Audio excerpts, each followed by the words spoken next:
هدى وبلاغته إعجازا، وعلى آله وصحبه من اهتدى بهديه إلى يوم الدين. أما بعد، أيها الحضور الكرام،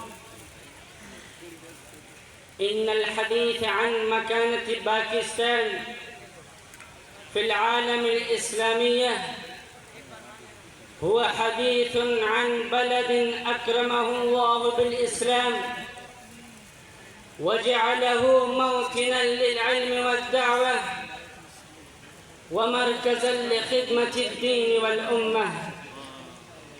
فباكستان ليست مجرد رقعة جغرافية، بل هي دولة يرتبط قيامها في وجدان كثير من أبنائها بالهوية الإسلامية والحفاظ عليها، ولذلك تحظى بمكانة خاصة في قلوب كثير من شعوب العالم الإسلامي. ولقد كانت باكستان على مر السنين صوتا يدعو إلى السلام والحوار، ويؤكد أن الحروب لا تحقق الأمن ولا تجلب الاستقرار، وإنما يحققهما العدل والتفاهم والتعاون بين الشعوب والدول. وساهمت في جهود دبلوماسية ومبادرات تهدف إلى تقريب وجهات النظر وتعزيز الاستقرار في المنطقة.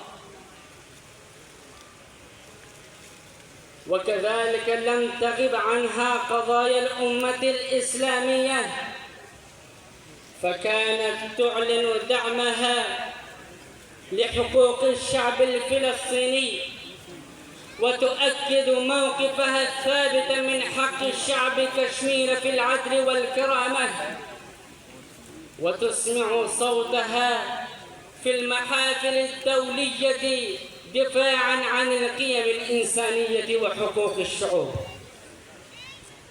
أيها الإخوة الكرام، إن من أعظم ما تتميز به باكستان عنايتها بالقرآن الكريم والعلوم الشرعية، ففي كل عام يتخرج من مدارسها ومعاهدها وجامعاتها أعداد كبيرة من حفظة القرآن والعلماء والدعاة الذين يحملون رسالة العلم والوسطية إلى مختلف بلاد العالم.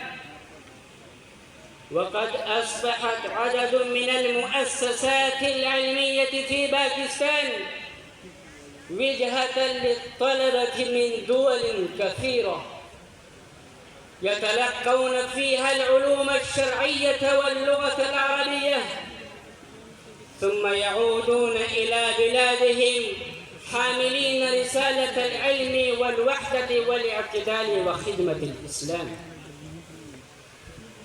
وقد أنجبت هذه الأرض طائفة من العلماء الذين نالوا مكانة مرموقة في العالم الإسلامي، وأسهموا بعلمهم وفقههم وفتاواهم في خدمة الأمة، فأصبحوا سفراء للعلم والفكر الإسلامي في المشرق والمغرب. وفي الختام نقول إن مكانة باكستان لا تقاس بما تملكه من إمكانات فحسب،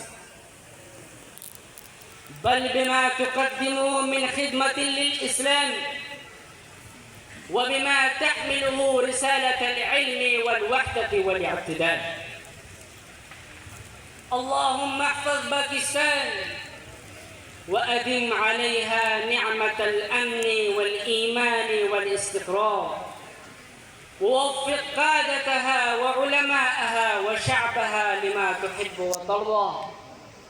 اللهم أصلح أحوال المسلمين في كل مكان، وانصر إخواننا في فلسطين وكشمير وسائر بلاد المسلمين.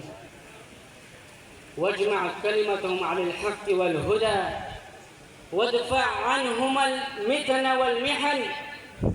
اللهم بارك في هذا الجمع المبارك،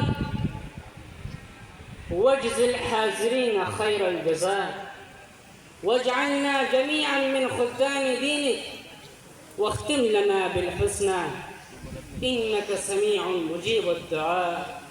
وآخر دعوانا أن الحمد لله رب العالمين، والسلام عليكم ورحمة الله وبركاته.